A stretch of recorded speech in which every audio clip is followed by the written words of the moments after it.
বাঙালি খানায় সবাইকে স্বাগত জানাই। আপনারা তো অনেকভাবে ভাপা পুলি তৈরি করেছেন, একবার আমার মতন করে সহজ পদ্ধতিতে আপনিও শিখে নিতে পারবেন ছোট ছোট টিপস সহ।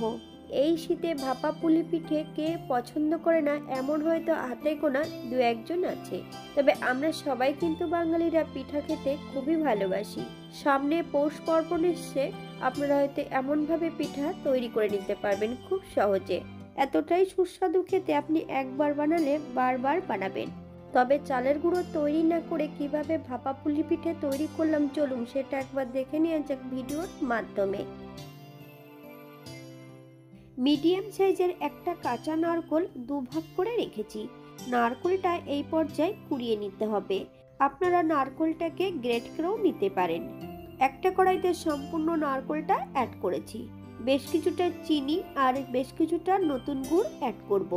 এটা কিন্তু আমি এখানে খেজুরের গুড়ি অ্যাড করেছি। মিডিয়াম আঁচে বেশ কিছু সময় নেড়ে চেড়ে নিতে হবে যাতে গুড়গুলো গলে যায়। আমি কিন্তু এই পর্যায়ে কোনো দুধ অথবা জল ব্যবহার করব না। আপনাদের যদি পছন্দ হয় তাহলে অ্যাড করতে পারেন।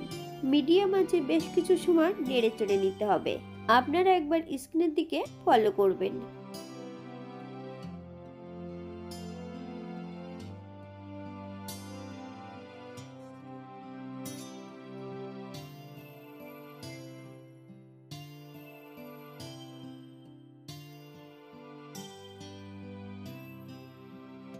এই পর্যায়ে আমি গ্যাসের ফ্লেমটা অফ করে দেব। আপনারা যদি পছন্দ করেন তাহলে গুঁড়ো দুধ অ্যাড করতে পারেন এই পর্যায়ে।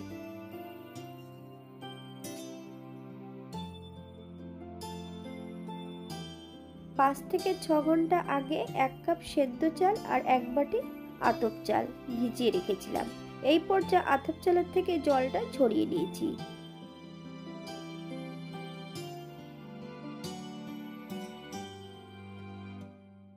একটা মিক্সার বোলের মধ্যে সম্পূর্ণ চালগুলো অ্যাড করব আর বেশ কিছুটা জল দিয়ে একটা মিহি পেস্ট বানিয়ে নেব। এই পর্যায়ে সম্পূর্ণ চালগুলো দিয়ে আমি একটা মিহি পেস্ট বানিয়ে নিয়েছি।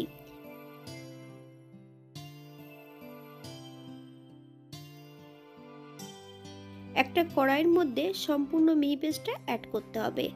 পরিমাণ মতন জল, 1 চামচ লবণ, আপনার স্বাদ অনুসারে লবণটা অ্যাড করবেন। 10 থেকে 12 মিনিটের মতন মিডিয়াম আঁচে বেশ ভালো করে নেড়ে চেড়ে নিতে হবে। এটা কিন্তু কন্টিনিউ নাড়তে হবে, নইলে কিন্তু নিচটাতে দলা পাকিয়ে যেতে পারে।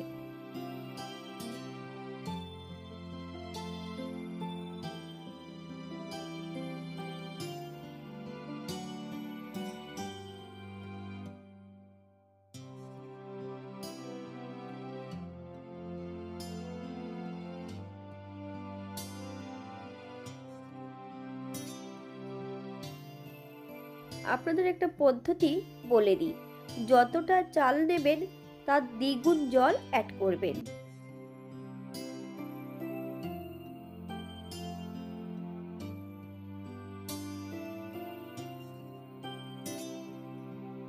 বাঙালি রান্না ঘরোয়া উপকরণ দিয়ে আপনাদের যদি রান্নাগুলো পছন্দ হয় তাহলে চ্যানেলটি সাবস্ক্রাইব করে দিয়ে পাশে থাকবেন।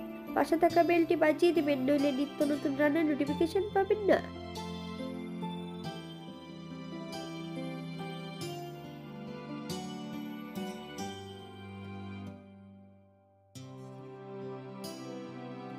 এইভাবে নেড়ে নেড়ে একটা আটার মণ্ড তৈরি করে নিতে হবে।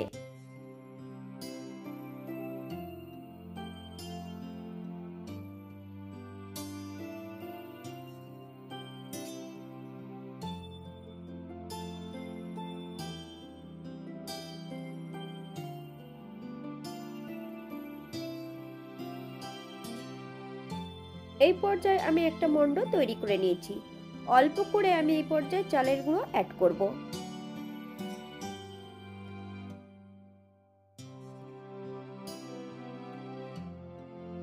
একটা থালার উপরে বেশ কিছুটা চালের গুঁড়ো ছড়িয়ে নেব।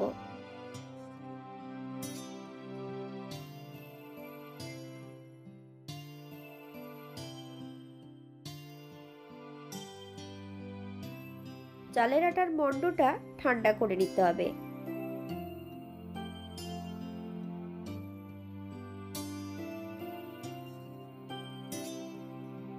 বেশ এমনভাবে হাত দিয়ে চেপে চেপে বেশ ভালো করে মেখে নিতে হবে।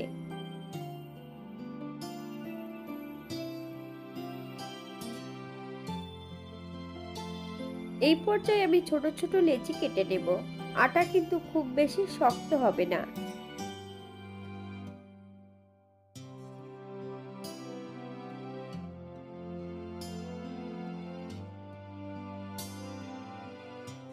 আপনারা একবার স্ক্রিনের দিকে ফলো করবেন আমি কিভাবে কুলি পিঠেগুলো তৈরি করছি।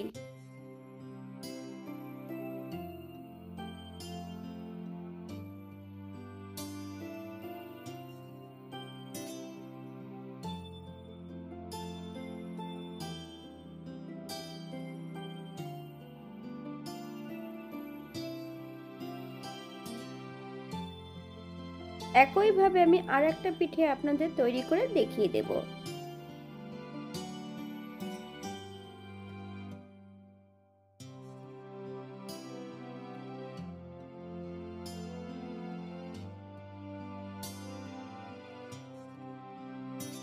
একইভাবে সম্পূর্ণ পিঠাগুলো আমি তৈরি করে নেব।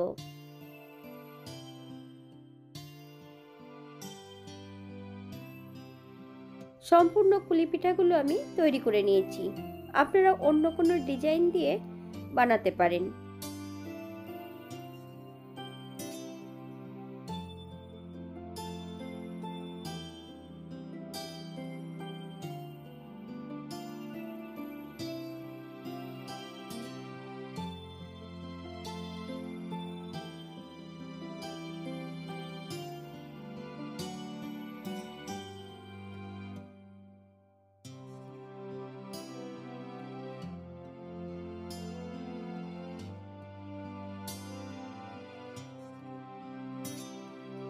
এই পর্যায়ে কুলি পিঠেগুলো ভাপিয়ে নিতে হবে। আমি এখানে একটা চালচালা চালনি নিয়েছি। চালনিটা আগের থেকেই ভিজিয়ে রেখেছি, তবে প্লাস্টিকের চালনি হলে অনেক সময় পুড়ে যেতে পারে।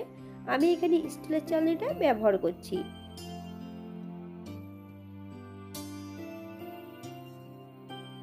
একটা হাঁড়ির মধ্যে পরিমাণ মতো জল অ্যাড করতে হবে। উপরে চালনিটা দিয়ে সম্পূর্ণ পিঠাগুলো অ্যাড করতে হবে।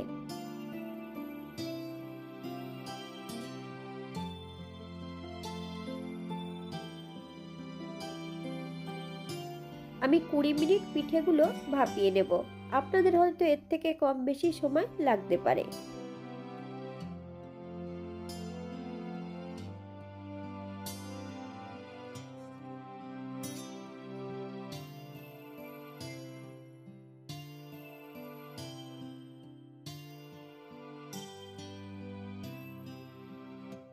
এটা দেখতে যেমন ভারী সুন্দর হয়েছে, এটা গরম গরম খেতে কিন্তু অসম্ভব ভালো। আপনারা বাড়িতে একবার একই পদ্ধতিতে বানিয়ে নেবেন।